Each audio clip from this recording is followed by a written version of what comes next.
اگر آپ کو میری یہ ویڈیو پسند آئے تو like, comment and share, subscribe کرنا مت بھولیے۔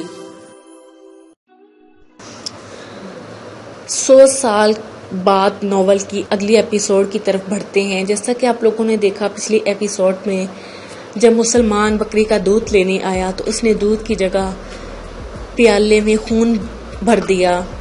مسلمان بہت پریشان ہوا کہ جب دوسرے لوگ دودھ لیتے ہیں تو ان کو ایک سفید رنگ کا اور مہکتا ہوا دودھ ملتا ہے، لیکن جب میں نے دودھ کا کٹورا آگے کیا تو مجھے اس میں خون کیوں مل گیا؟ پھر اس نے چاہا کہ وہ بکری کی زبانی اس کی کہانی سنے۔ پھر دیکھتے ہیں آگے کیا ہوا۔ تم ہزارہ برس سے اپنا پیٹ بھرتے رہے اور آج تم مجھ سے دودھ مانگتے ہو۔ نہیں، میں تمہیں دودھ نہیں دے سکتی۔ میرا ٹھنڈا، میٹھا اور خوشبودار دودھ صرف ان مسلمانوں کے لیے ہے جو میری رکشا کرتے ہیں۔ یہ خون جس سے میں نے تمہارا کٹورا بھر دیا ہے ان انگنت بکریوں کے دکھیا دل کی پکار ہے جنہیں تم ذبح کر کے کھاتے رہے ہو۔ ارے تم سب سمجھ گئے ہوگے کہ مہاتما جی کو باقی تمام عمر گو ماتا کی طرح بکری ماتا کی رکشا کیوں فکر رہی۔ ایک سادھو مہاراج اس سے تو یہ معلوم ہوتا ہے کہ بکری ماتا کی شکتی اور پوترتا گو ماتا سے کم نہیں، کیونکہ یہ بڑے دکھ کی بات ہے کہ مسلمان ساتھ رہ کر کئی ہندو بھی اسے کھانے کے عادی ہو چکے ہیں۔ ہمیں بکری ماتا کے لیے بہت کچھ جلد کرنا چاہیے۔ مہاگورو گاندھی بھکتوں کی طرف سے تو اب جو ہتیا کا سوال ہی پیدا نہیں ہوتا۔ حکومت نے آج یہ حکم جاری کر دیا ہے کہ ان سے اگر کوئی ماس خور ہو تو اسے جلا وطن کر کے پاکستان بھیج دیا جائے گا۔ رہے ہمارے دیش کے تھوڑے سے بہت مسلمان، ان کے لیے میں حکومت کو یہ مشورہ دینا چاہتا ہوں کہ ہماری پولیس ہر مسلمان کے گھر کی نگرانی کرے۔ اگر یہ معلوم ہو کہ کسی مسلمان نے جو ہتیا کی ہے تو اسے سخت سزا دی جائے۔ بکری ماتا کے متعلق میں یہ ضروری سمجھتا ہوں کہ اسے مارنے کی سزا بھی موت سے کم نہ ہو، اور چونکہ مسلمان کی پاپی صورت دیکھ کر اس کا دل دکھتا ہے اس لیے یہ حکم دیا جائے کہ کوئی مسلمان جب تک کہ وہ شدھ ہو، سماج کے چٹھے وزن میں داخل نہ ہو چکا ہو، بکری ماتا کو اپنے گھر میں نہ پالے۔ ایک سادھو مہاراج، میں یہ پوچھ سکتا ہوں کہ وہ گائے اور بکریاں جو مسلمانوں سے چھینی جائیں گی انہیں کہاں رکھا جائے گا؟ مہاگورو، وہ ان گاندھی بھکتوں کو دی جائیں گی جن کے پاس یہ جانور ان کی ضرورت سے کم ہے۔ بعد میں اگر ان کی تعداد زیادہ ہو گئی تو ہر شہر میں سرکاری خرچ پر ایک گو شالہ اور ایک بکری شالہ کھولی جائے گی۔ اب حکومت نے ہمارے ذمہ یہ کام لگایا ہے کہ ہم مختلف جانوروں کی ہتیا کرنے والوں کے لیے سزاؤں کی سفارش کریں۔ یہ کام ہمیں بہت سوچ سمجھ کر کرنا ہوگا۔ میں نے کل ساری رات سوچنے کے بعد چند جانوروں کے نام نوٹ کیے ہیں اور انہیں مارنے یا تنگ کرنے والوں کے لیے سزائیں بھی مقرر کی ہیں۔ کئی جانوروں کے نام میرے ذہن میں نہیں آ سکے اور بعض کی سزائیں میں نے اب تک تجویز نہیں کی۔ یہ کام میں تم سب کے سپرد کرتا ہوں۔ تم کل تک اپنی فہرست پیش کرو تاکہ پرسوں میں اپنی رپورٹ راشٹرپتی کے سامنے پیش کر سکوں۔ لیکن ایک بات یاد رکھو، ہماری رپورٹ میں ہاتھی سے لے کر مکھی تک ہر جانور کا نام آنا چاہیے۔ جن جانوروں کے متعلق میں فیصلہ کر چکا ہوں اب ان کے نام سناتا ہوں۔ اگر آپ کسی کے متعلق سزا کم یا زیادہ کروانا چاہیں تو مجھے بتا دیں۔ نمبر 1، وہ جانور جن کی ہتیا کی سزا پھانسی اور تنگ کرنے کی سزا 7 سال تک قید رہے گی، گائے اور بکری ہے۔ نمبر 2، وہ جانور جن کی ہتیا کی سزا عمر قید اور تنگ کرنے کی سزا 3 سال قید ہے، سانپ، مور، ہاتھی، بندر، راج ہنس، ہر قسم کے تمام جانور اور کتے جن کی سزا 3 سال تک قید ہے۔ نمبر 3، وہ جانور جن کی ہتیا کی سزا 1 سال قید اور تنگ کرنے کی سزا 1 سال قید ہے۔ تمام پنچھی نام آپ لوگ لکھ کر پیش کریں۔ نمبر 4، وہ جانور جن کی ہتیا کی سزا 6 ماہ قید اور تنگ کرنے کی سزا منہ کالا کر کے شہر میں پھرانا ہے، چلتے پانی کی مچھلیاں، کچھوے اور مینڈک وغیرہ۔ ایک سادھو مہاراج، پانی کے باقی جانوروں کے متعلق آپ نے ٹھیک کہا، لیکن کچھوے کے متعلق میں یہ بتانا چاہتا ہوں کہ پرانے زمانے میں ان کا درجہ سانپ، مور اور بندر سے کم نہ تھا۔ دوسرا سادھو، ہاں مہاراج، یہ پانی کے جانوروں کا بھگت ہے۔ مہاگورو، ہم حیران ہیں کہ ہمیں اس بات کا خیال کیوں نہ آیا کہ ہم اس کا نام دوسری قسم کے جانوروں میں کرتے ہیں۔ ہاں تو نمبر 6، چھٹی قسم ان جانوروں کی ہے جن کو ہتیا کی سزا 3 ماہ قید اور تنگ کرنے کی سزا 1 درجن بید میں، کھڑے پانی اور سمندر کے جانور وغیرہ۔ نمبر 7، وہ جانور جن کی ہتیا کی سزا 1 ماہ قید اور تنگ کرنے کی سزا کوئی نہیں۔ مچھر، مکھیاں اور کیڑے مکوڑے وغیرہ۔ ایک مکھی مہادیوں کے منہ پر بیٹھ جاتی ہے، وہ آہستہ سے منہ پر ہاتھ مارتا ہے لیکن مکھی اڑ جاتی ہے۔ آخر میں ہم ایک عجیب و غریب جانور کا ذکر کرنا چاہتے ہیں جو ملیچ مسلمانوں کو بہت پیارا ہے۔ جانور اونٹ ہے۔ اگر ہم اس کی رکشا کریں تو ڈر ہے کہ پاکستان کے مسلمان یہ نہ سمجھنے لگ جائیں کہ ہم ان سے ڈرتے ہیں۔ یہ بدیشی جانور اس دیش میں مسلمان اپنے ساتھ لائے ہیں، اور میرے گرو جی کا یہ خیال تھا کہ ایک مسلمان مر کر اونٹ کی شکل میں تبدیل ہو جاتا، اس لیے میرے دل میں جانور کے لیے کوئی ہمدردی نہیں۔ پرنتو ہم نے اپنے دیش سے جانوروں کی ہتیا بالکل بند کر دی ہے، اس لیے میں نے اونٹ کو مارنے والے کے لیے 1 ماہ قید کی سزا تجویز کی ہے، لیکن اس کو تنگ کرنے کی سزا کوئی نہیں، بلکہ اس وقت اس بات کی عام اجازت ہے کہ دیش بھگت اس جانور کو زندہ رکھ کر خوب تنگ کریں، اس کی پیٹھ پر اس قدر بوجھ لا دیں کہ وہ اٹھا نہ سکے۔ اس سے چارہ بہت کم دیا جائے، جہاں زمین سخت ہو وہاں اسے ہل میں جوتا جائے، جب کوئی مسلمان دیکھ رہا ہو اس کی ٹانگوں پر بے تحاشا لاٹیاں برسائی جائیں، اور جب یہ بوڑھا ہو جائے اور کسی کام کا نہ رہے اسے ہانگ کر پاکستان کی حدود میں پہنچا دیا جائے، تاکہ مسلمانوں کو یہ بھی معلوم ہو کہ ہم گائے اور بکری پر ان کے ظلم کا بدلہ لے سکتے ہیں۔ ایک سادھو: یہ آپ نے بہت اچھی بات کی اور بہت اچھی بات سوچی۔ میں نے سنا ہے کہ جب مسلمانوں نے پہلی بار ہمارے ملک پر حملہ کیا تھا تو اسی موذی مرض میں تھا۔ مہا گورو، ہمارا آج کا کام ختم ہوتا ہے، تم لوگ اب جا سکتے ہو۔ وہاں اسیر کو آج ہم نے بدیشی زبان کے کتنے ایسے الفاظ استعمال کیے جو ابھی تک شدھ نہیں ہوئے۔ واسدیو پریشان ہو کر: مہاراج، میں نے کوئی اسی تلفظ نوٹ نہیں کیے تھے، پرنتو آپ نے مہاتما گاندھی جی کی بکری کا قصہ چھیڑ دیا اور میں اس قدر کھو گیا کہ مجھے اپنا فرض یاد نہ رہا۔ مہا گورو، تم میں سے کسی اور نے یہ نوٹ نہیں کیے ہو تو بتا دے۔ تمام سادھو پریشان ہو کر ایک دوسری طرف دیکھتے رہے۔ ایک سادھو: مہاراج، بکری ماتا کی بات اس قدر دلچسپ تھی کہ ہم میں سے کسی کو اپنا فرض یاد نہیں رہا۔ مہا گورو: بہت اچھا، یہ لفظ آج نہیں تو کل شدھ ہو جائیں گے، اب تم جا سکتے ہو۔ مہا گورو کی تقلید میں تمام سادھو اٹھ کر یکے بعد دیگرے مہاتما گاندھی اور بکری کی مورتی کو ہاتھ باندھ کر پرنام کرتے ہیں اور کمرہ خالی ہو جاتا ہے۔ گستاخ سفیر: ہندوستان کار اشٹرپتی وزیر اعظم اپنے دفتر میں ایک کرسی پر رونق افروز ہیں۔ سامنے میز پر کاغذوں اور فائلوں کے علاوہ گاندھی اور بکری کی چھوٹی چھوٹی سنہری مورتیاں ہیں۔ راشٹرپتی کا سیکرٹری کمرے میں داخل ہوتا ہے۔ سیکرٹری: مہاراج، پاکستان کا سفیر ہونے کی اجازت چاہتا ہے۔ راشٹرپتی ایک فائل اٹھا کر اس کا ورق الٹتے ہوئے: میں نے تم سے 1000 بار یہ کہا ہے کہ اسے صبح سویرے میرے منہ نہ لگایا کرو۔ سیکرٹری: مہاراج، اس نے کل ٹیلی فون پر آپ سے ملاقات کا وقت لے لیا تھا۔ راشٹرپتی: ہاں، وہ اس وقت ملنے پر اصرار کرتا تھا، جاؤ لے آؤ اسے، لیکن ٹھہرو، اس کا نام مجھے پھر بھول گیا۔ عجیب بے ڈنگے نام ہوتے ہیں ان لوگوں کے۔ ابو ظہیر اسد، ملک ڈولہ، کیا بلا تھا وہ؟ سیکرٹری: جی، اس کا نام عجیب سا نام تھا۔ جی، وہ جلدی سے ایک فائل کی ورق الٹ کر دیکھتے ہوئے: یہ لکھا ہے جی، احتشام ملک امان الدین ابو اسد ظہیر الدین بابر بن یوسف الدین یوسف عباس قاسمی۔ راشٹرپتی: ان کم بختوں کی رگوں میں کوٹ کوٹ کر شرارت بھری ہوئی ہے، اب اور کوئی صورت نظر نہیں آئی تو اپنے ناموں میں ہی بدیشی زبان کے بے شمار لفظ ٹھونس کر کے ہماری زبان پر شٹ کرنا چاہتے ہیں اور ہماری زبان برشٹ کرنا چاہتے ہیں۔ اچھا، بلاؤ اسے۔ سیکرٹری باہر نکلتا ہے اور تھوڑی دیر بعد اس کے ساتھ ایک 30-35 برس کا نوجوان ترکی ٹوپی، سیاہ اچکن اور چست پاجامہ پہنے داخل ہوتا ہے۔ نوجوان مصافحہ کے لیے راشٹرپتی کی طرف ہاتھ بڑھاتا ہے۔ راشٹرپتی اپنے سیکرٹری کی طرف دیکھتا ہے اور ایک لمحہ کے لیے ہچکچاہٹ کے بعد اس کے ساتھ مصافحہ کرتا ہے۔ نوجوان کے ہاتھ میں کاغذوں کا ایک تھیلا ہے اور وہ بکری کی مورتی کو ایک طرف ہٹا کر تھیلا میز پر رکھ دیتا ہے اور اطمینان سے کرسی پر بیٹھ جاتا ہے۔ راشٹرپتی بھی بیٹھ جاتا ہے۔ راشٹرپتی: ہاں میاں ابو طاہر معاف کیجیے، آپ کا نام مجھے اکثر بھول جاتا ہے۔ ظہیر: میرا نام فخر الدولہ احتشام الملک عماد الدین ابو الاسد ظہیر الدین بابر بن سیف الدین یوسف عباس قاسمی ہے، لیکن آپ کی سہولت کے لیے مجھے صرف ظہیر کہلانے پر کوئی اعتراض نہ ہوگا۔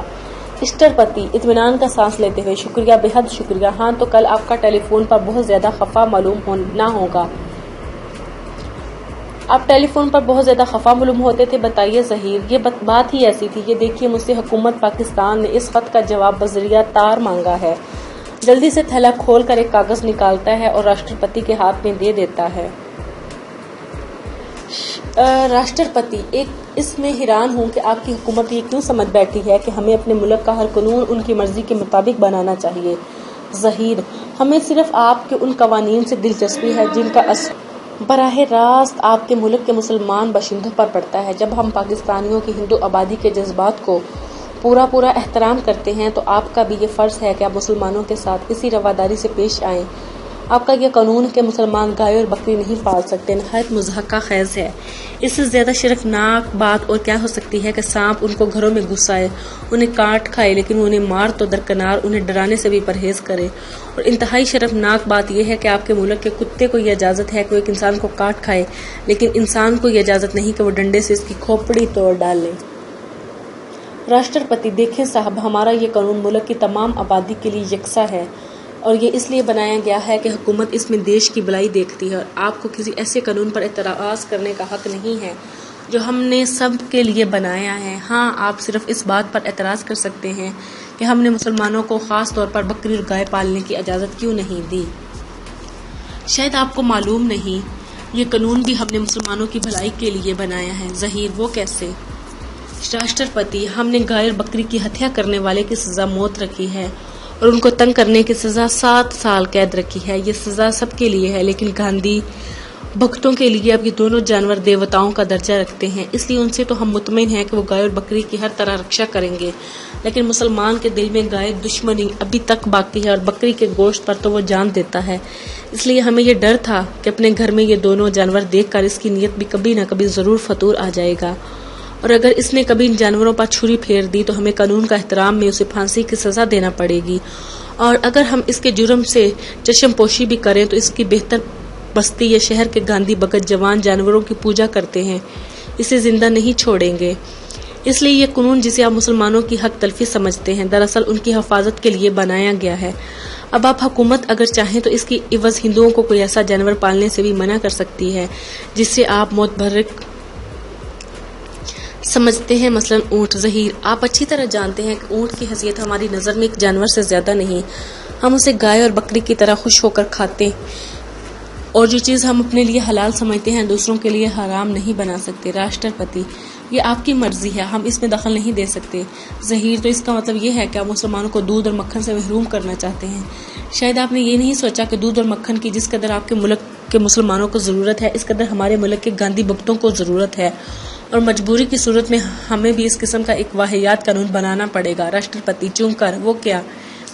آپ کا مطلب ہے کہ آپ پاکستان کے ہندوؤں کو گائے اور بکری پالنے سے منع کر دیں گے؟ ظہیر: میں خوش ہوں کہ آپ جلد سمجھ گئے۔ اس میں یہ پوچھتا ہوں کہ آپ مسلمانوں پر سے پاگل کتوں، زہریلے سانپوں، بچھوؤں اور خطرناک درندوں کو مارنے کی پابندی اٹھائیں گے یا ہم جواب میں پاکستان کے ہندوؤں کا یہ حق چھین لیں؟ راشٹرپتی: اگر آپ ہندوؤں کا یہ حق چھین لیں تو ہمیں بہت خوشی ہوگی، کیونکہ ہم کسی صورت بھی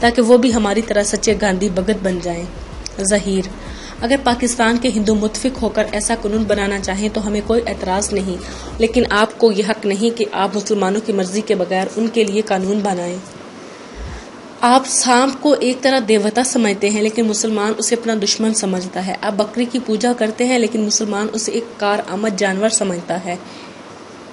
اس لیے ایسے قوانین بنانا مذہبی اور رواداری کی سراسر توہین ہے۔ راشٹرپتی: میں آپ کو کس طرح سمجھاؤں کہ اس ملک میں مچھر سے لے کر ہاتھی تک تمام جاندار ہمارے بزرگوں کی بدلی ہوئی صورتیں ہیں، اور ہم مسلمانوں کو یہ اجازت نہیں دے سکتے کہ وہ ہماری آنکھوں کے سامنے ان کے گلے پر چھریاں چلائیں، مگر ہم اتنی زبردست اکثریت کے مالک ہوتے ہوئے بھی ان کی رکشا نہ کر سکے تو تألف ہے ہماری زندگی پر اپنی حکومت کو مشورہ دیں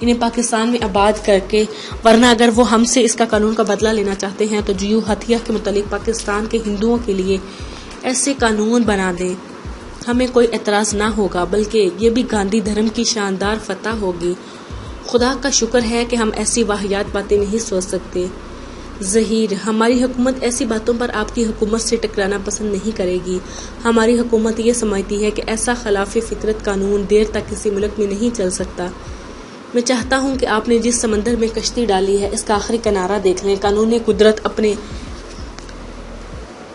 باغیوں کو خود راہ راست پر لے آتا ہے۔ میں یہ دیکھ رہا ہوں کہ آپ کے گھر سانپوں، کچھووں اور جنگلی درندوں کے مسکن بنے ہوئے ہیں۔ اس خطۂ زمین پر آپ کے جانوروں کی آبادی اس قدر بڑھ جائے گی کہ یہ آپ کے لیے سانس لینا دشوار ہو جائے گا۔ راشٹرپتی: اس بات کی پرواہ نہیں، ہمیں اپنی روٹی کے ہر نوالے میں حصہ دار سمجھتے ہیں۔ ظہیر اڑتے ہوئے: بہت اچھا، میں اپنی حکومت کو آپ کے خیالات سے مطلع کر دوں گا اور انشاءاللہ پرسوں تک آپ کو ہماری حکومت کی جوابی کارروائی کی اطلاع پہنچ جائے گی۔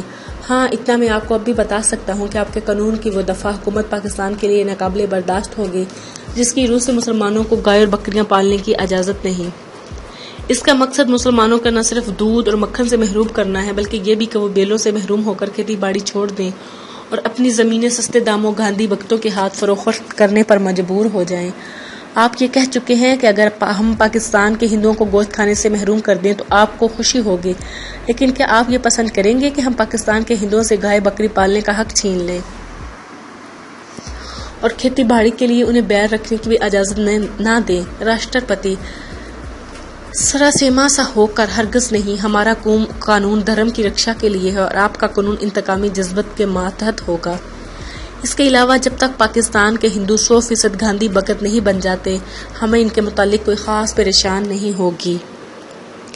ظہیر: جسے آپ اپنے دھرم کی رکشا کہتے ہیں، ہم اسے مسلمان دھرم پر ایک جملہ سمجھتے ہیں اور آپ جانتے ہیں کہ قانون قدرت ہر دھڑ پر ایک جواب ہے۔ میں جانتا ہوں۔ ظہیر اپنا تھیلا اٹھا کر دروازے کی طرف بڑھتا ہے۔ راشٹرپتی: ٹھہریے مسٹر مولانا، میں میاں العباس دی، ٹھہریے۔ ظہیر واپس لوٹ آتا ہے۔ تشریف رکھیے۔ ظہیر گاندھی کی مورتی ایک طرف ہٹا کر اپنا تھیلا میز پر رکھ دیتا ہے۔ راشٹرپتی اور سیکرٹری کی طرف چہرے پر اضطراب کے آثار نمودار ہو جاتے ہیں۔ ظہیر اپنی گٹھڑی کی طرف دیکھتے ہوئے: نماز کا وقت ہو رہا ہے، میں زیادہ سے زیادہ 5 منٹ اور ٹھہر سکتا ہوں۔ پھر ظہیر اپنی گھڑی کی طرف دیکھتا ہے اور نماز کا وقت ہو رہا ہے، میں زیادہ سے زیادہ 5 منٹ اور ٹھہر سکتا ہوں۔ راشٹرپتی: ہم اپنی ہمسایہ سلطنت کے ساتھ خواہ مخواہ نہیں الجھنا چاہتے، لیکن آپ جانتے ہیں کہ جمہوری حکومت میں اکثریت کا فیصلہ سب کا فیصلہ سمجھا جاتا ہے۔ جس طرح پاکستان حکومت کو مسلم اکثریت کے فیصلوں کا احترام کرنا پڑتا ہے، اسی طرح ہمیں اپنے دیش میں گاندھی بھکتوں کی اکثریت کے فیصلوں کا احترام کرنا پڑتا ہے۔ ظہیر: خدا کا شکر ہے کہ پاکستان کی اکثریت ایسے لغو اور بیہودہ فیصلے نہیں کرتی۔ راشٹرپتی: دیکھیے، آپ بار بار یہ الفاظ استعمال کرتے ہیں مہاتما گاندھی کی، تو میں آپ کو یہ دکھ دینے والے الفاظ واپس لیتا ہوں۔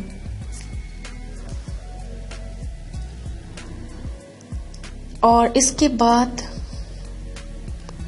اگر مہاتما جی ہمیں اہنسا کی تعلیم نہ دیتے تو میں آپ کو یہ دکھ دینے والے الفاظ واپس لینے پر مجبور کر دیتا۔ ظہیر: یہ اپنی اپنی سمجھ کا فرق ہے، ہم جسے برا سمجھتے ہیں اسے برا کہتے ہیں۔ ہمارے لیے سیاہی ہے اور سفیدی سفیدی ہے۔ بیہودگی اور لغویت کے لیے ہمارے لغت میں اور کوئی الفاظ نہیں۔ راشٹرپتی: میں اس بحث میں الجھنا نہیں چاہتا، میں آپ کو معاف کرتا ہوں۔ ظہیر: لیکن میں آپ سے معافی نہیں مانگتا، میں نے آپ کے متعلق کچھ نہیں کہا، میرے الفاظ اس قانون سے متعلق تھے جس کی مضحکہ خیز سمجھتا ہوں، جسے ہر سلیم فطرت انسان مضحکہ خیز سمجھتا ہے۔ اگر ہم ایسے واہیات، لغو اور بیہودہ قانون بنائیں تو نہ صرف پاکستان میں آپ کے سفیر بلکہ ہر غیر مسلم کو یہ حق ہوگا کہ وہ اسے ایسے ناموں سے یاد کریں۔ راشٹرپتی: خیر، اب بحث کو چھوڑیے، میں آپ کو یہ بتا دینا چاہتا ہوں کہ آپ اپنی حکومت کو جوابی کارروائی کا مشورہ نہ دیں۔